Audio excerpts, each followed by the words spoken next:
कहिएगा क्या वजूहात हैं, क्या वार्निंग्स हैं जो आईएमएफ ने जारी की हैं? जी, वार्निंग की बुनियाद ये है कि पाकिस्तान को अपने जो कर्जे हैं डॉलर में वो 70% जीडीपी से नहीं बढ़ने चाहिए। सही। अब ये वार्निंग दे रही है आईएमएफ के आपके कर्जे 90% बढ़ जाएंगे। उसके लिए आपने मुख्तलिफ ममालिक से, चीन से, सऊदी अरब से, यूएई से कर्जे भी ले रखे हैं, उसके बावजूद ये होगा।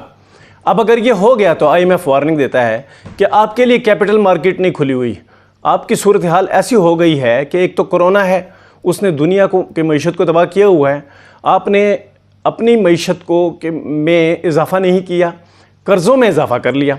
ये जो दो बुनियादी बातें हैं कि आपने मईशत में इजाफा नहीं किया, जीडीपी ग्रोथ आपकी 4-5 से अब 1.2 पे आ गई है।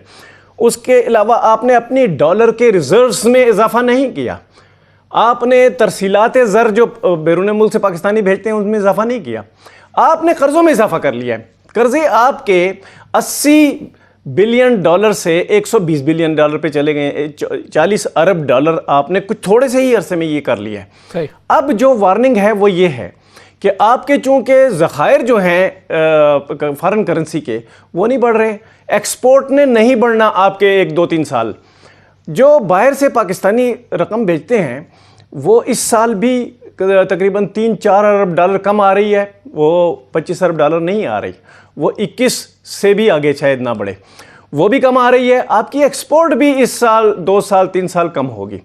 जो ये सूरत हाल आपकी बन गई है तो जो आप बॉन्ड बेच के दुनिया से डॉलर हासिल करते हैं वो आपके बॉन्ड भी नहीं बिकेंगे। ये जो सूरत हाल है, ऐसी वार्निंग आईएमएफ ने कभी हिस्ट्री में नहीं दी और बहुत कम मुल्कों को दी है दूसरी जगह पे भी, लेकिन पाकिस्तान को हिस्ट्री में ऐसी नहीं मिली। पाकिस्तान को जो पैसे दिए हैं उन्होंने 1.5 बिलियन के डॉलर के करीब, 1.4 बिलियन डॉलर, वो कहते हैं कि ये तो आपके जो अभी मौजूदा जो एमरजेंसी जो मामलात हैं उसको हल करने के लिए हैं, लेकिन आपने खुद एक रिज़र्व रखना था। वो रिज़र्व क्या था कि आपने एक एमरजेंसी रिज़र्व रखना था कि अगर आपने एमरजेंसी प्रोक्योरमेंट करनी है, मसलन अब जो कोरोना के लिए बाहर से रकम चाहिए, इंपोर्ट करने के लिए डॉलर चाहिए, वो इमरजेंसी रकम पाकिस्तान के पास नहीं है। वो 1.4 बिलियन डॉलर में से जब खर्च होगी तो जो कर्जे जो फौरी तौर पे अदा करने हैं वो भी एक इमरजेंसी पेमेंट है, जो उन पे सूद अदा करना है वो भी इमरजेंसी पेमेंट है। तो पाकिस्तान ने अपने आप को डॉलर में इमरजेंसी के लिए तैयार नहीं किया हुआ। जो आपने कोरोना से निपटना है उसके लिए पैसे नहीं हैं, जो आपने इंपोर्ट करनी है उसके लिए पैसे नहीं हैं, जो आपने फौरी तौर पे प्रोक्योरमेंट करनी है यानी लोकल प्रोक्योरमेंट करनी है हुकूमत ने, उसके लिए पैसे नहीं हैं, जो आपने सूद अदा करना है उसके लिए पैसे नहीं है, जो आपने कर्ज की वापसी अदा करनी है वो पैसे नहीं है। और इस सूरत हाल में आपका जो डेट स्टॉक है, कर्जों का जो हुजम है वो बड़ी तेजी से बढ़ेगा। ये है असल वार्निंग। इस वार्निंग में पाकिस्तान को क्या करना चाहिए? आईएमएफ अभी इसके बारे में तैयारी कर रहा है कि पाकिस्तान को बताएगा कि ये जो आगे 6 बिलियन डॉलर का हमने आपको कर्जे का पैकेज दिया हुआ है, इसमें से जब रिलीज करेगा अगली किस्त 40 करोड़ डॉलर की, तो उस वक्त ये बताएगा कि अब आपने क्या करना है। अगर ये बता दिया कि अब आपने टाइट करना है अपने आप को, तो फिर ये याद रखिए जो पेट्रोलियम की मसनूआत की कीमतें हैं जो कि आज 21 डॉलर पे चली गई हैं फी बैरल पे, उसका फायदा आपको नहीं होगा। आप सस्ती गैस नहीं दे सकेंगे अवाम को और आप टैक्स रिलीफ ताजरों को नहीं दे सकेंगे। तो ये है वो वार्निंग जो कि बहुत ही खराब सूरत हाल की निशानदेही करती है कि बहुत मुश्किल वक्त पाकिस्तान पर, और इस हालत में भी डॉक्टर्स और जो हुकूमत है उनके दरमियान कुछ अनबन ही रही है। क्या ये अनबन वाकई ही दुरुस्त मुतालबात थे डॉक्टर्स के? क्या मसाइल मौजूद थे या फिर इस मामले में भी कुछ सियासत होती रही है? राना साहब कहिएगा, ये मामला हल होता नजर नहीं आया, डॉक्टर्स शिकवे करते रहे हुकूमत से, क्या ये सब कुछ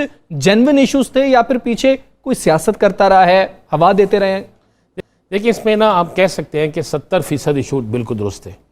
और इशू क्या था? इशू ये था कि जिस तरह आप देख रहे हैं पीआईसी में क्या हुआ, पीआईसी में जहाँ पे एक भी कोरोना का पेशेंट नहीं जा रहा, जिसमें कोरोना के पेशेंट ने वहाँ पे इलाज कराना नहीं है, वहाँ पे कोई आइसोलेशन वार्ड नहीं है, मगर वहाँ पर कई ऐसे मरीज़ गए कि जिन्हें कोरोना था लेकिन वो हार्ट की तकलीफ़ की वजह से वहाँ के कोरोना मुंतकिल होना शुरू हो गया और पीआईसी में कई डॉक्टर, कई नर्सिस, कई पैरामेडिकल स्टाफ के जो लोग हैं वो अब इस बीमारी में मुब्तला हो गए। अब इसी तरह मुख्तलिफ अस्पताल जहाँ पे आइसोलेशन वार्ड नहीं है लेकिन वहाँ पे जो मरीज़ जा रहा है उसने कोरोना का टेस्ट नहीं करवाया हुआ, और अगर उसे कोरोना है तो उसको ट्रीट करने वाला डॉक्टर हो, चाहे उसे ट्रीट करने वाली मेडिकल टीम हो, चाहे उसे कोई भी वहाँ पे हो, मैं कहना एक आम हेल्पर हो वहाँ पे, वो भी इसका कोई ना कोई निशाना बन जाएगा।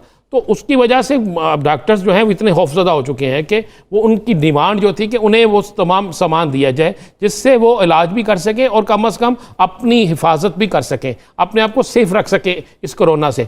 ये एक मुतालबे थे। अब इन मुतालबात के पीछे क्या होना शुरू हुआ, आप ज़रा थोड़ा सा गौर करना शुरू करें कि पहली दफ़ा हुआ कि पाकिस्तान पीपल्स पार्टी के डॉक्टर्स विंग जो है वो प्रेस कॉन्फ्रेंस कर रहे हैं, इससे पहले नहीं था। मियाँ मोहम्मद शहबाज शरीफ ने पाकिस्तान आने के बाद डॉक्टर्स में किटें तकसीम करना शुरू कर दी। अच्छा, जो किटें डॉक्टर्स में तकसीम की गई हैं ये वो कोरोना किट्स नहीं है, पीपीईस नहीं, ये नहीं है, बिल्कुल नहीं है। ये वो 180 या 200 रुपए की किट है जिसे बना के दे दिया गया, जो एक दिन में एक दफ़ा पहनी जा सकती है, उसके बाद पहनने के काबिल भी नहीं रहती। तो उसमें जो चीज़ समझ आ रही थी, जो एक रिपोर्ट भी इस पर तैयार हुई है कि इसमें तमाम लोगों ने अपने अपने साथ हमदर्दियाँ रखने वाले अपने विंग्स के जो डॉक्टर्स हैं उनको इस्तेमाल किया। डॉक्टर्स के मुतालबा जितने थे उनको बढ़ा चढ़ा कर कोशिश की कि कोई ऐसा फसाद बर्पा किया जाए कि अस्पतालों के अंदर डॉक्टर्स अपना काम करना छोड़ दें। और यही वजह है कि कुछ ये था, दूसरी तरफ कुछ ब्यूरोक्रेसी के अंदर भी कुछ ऐसी चीज़ें चल रही थी कि जो लोग अपनी अनापरस्ती पे आ चुके थे, या वो कह सकते हैं वो मैं ना मानू वाली चीज़ पे आ गए, तो जिस पर यह काम चलता रहा और चलते चलते काम इस पोजीशन तक पहुँच गया कि अब डॉक्टर वर्सेस हुकूमत ये एक ऐसा फड्डा चल रही है कि जिस जो ख़त्म होने का नाम नहीं ले रहा। इस वाले से बाकायदा रिपोर्ट है और इन रिपोर्ट्स में ये चीज़ें शामिल हैं कि किस किस डॉक्टर का किस सियासी जमात से ताल्लुक़ है, किसकी कितनी दफ़ा किससे राब्ते हुए, कौन लोग चाहते हैं ये प्रोटेस्ट ख़त्म ना हो, और कौन लोग हैं जो मीडिया में आकर ज़्यादा इस प्रोटेस्ट को आगे ले जाने के लिए काम कर रहे हैं, और कहाँ पर डॉक्टर पुरअमन अगर रहना चाहते हैं तो उन्हें बिल्कुल पुरअमन नहीं रहने दिया जाता, उन्हें जानबूझकर गुस्सा दिलाया जाता है और कोई ना कोई ऐसा काम कर दिया जाता है कि डॉक्टर वर्सेस हुकूमत कोई ना कोई फटा हो। देखें, इसमें सफ़र करेगा तो मरीज़ करेगा, इसमें सफ़र करेगा तो आम आदमी करेगा, इस पर ना तो हुकूमत का कुछ जाएगा ना शायद डॉक्टर्स का जाए। तो ये मामला है, ये कन्फर्म हो चुका है कि 70% तो देखें डॉक्टर्स के मुतालबात बिल्कुल दुरुस्त है, 30% पे सियासत हो रही है, और सियासत दो सियासी जमातों के दरमियान हो रही है। आप देखें कि अब मुस्लिम लीग नून जो है वो जाके मुख्तलिफ अस्पतालों में किट्स तकसीम करती हैं। देखें, वो जब किसी अस्पताल में जाती हैं वहाँ का पूरा अमला उनके साथ खड़ा होता है, वो नारेबाजी करते हैं, तो इसका मतलब है उनको कोई ना कोई उनके रूट्स तो मौजूद हैं, और जिन रूट्स को वो इस्तेमाल कर रहे हैं ताकि हुकूमत के खिलाफ तहरीक बने। कोरोना के बाइस हुकूमत के खिलाफ लोग नफरत करेंगे, हमें अस्पतालों में इलाज नहीं मिल रहा, कोरोना के मरीज़ जो है उनको इलाज नहीं हो रहा, और कोरोना जो है उस पर भी सियासत की जाए। तो ये दोनों चीज़ें जो है बिल्कुल क्लियर होकर सामने आई गई हैं। और हमारी इतला के मुताबिक आज इस पर एक इजलास भी हो रहा है, और इस इजलास के बाद डॉक्टर्स के मुतालबात तो पूरे हो जाएंगे, लेकिन उसके बाद देखा जाएगा कि किस जगह पर किसने सियासी कुव्वतों की बुना पर यह सब कुछ किया, फिर बाद में उसका भी इलाज ये हुकूमत किस तरीके से तसादुम की फ़ज़ा पैदा की जाती रही। रान साहब, कायद-ए-आज़म सोलर पार्क में भारत के मुकाबले में 2 गुना जो है उससे ज़्यादा टैरिफ दिया गया है। कितना नुकसान हुआ इसमें, कितनी माली बेज़ाब्तगियाँ हुई, कितनी किकबैक्स ली गई हैं, बात करेंगे। हमारे साथ मौजूद हैं इस्लामाबाद से मलिक सईद अवान। मलिक सईद अवान साहब, कहिएगा इस हवाले से कितनी किकबैक्स ली गई हैं, कौमी ख़जाने को कितना नुकसान हुआ है?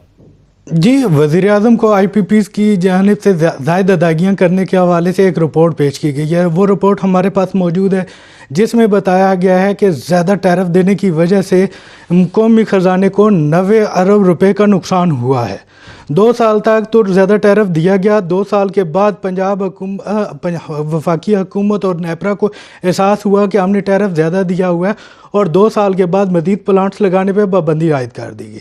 हमारे पास जो रिपोर्ट मौजूद है उसमें ये इंकशाफ किया गया है कि कायद-ए-आज़म सोलर पार्क में पंजाब हुकूमत ने $50 मिलियन की किकबैक्स ली हैं, जबकि उस पार्क में प्लांट्स लगाने वाली कंपनियों से $150 मिलियन की किकबैक्स का जो है वो उनको शुबा है।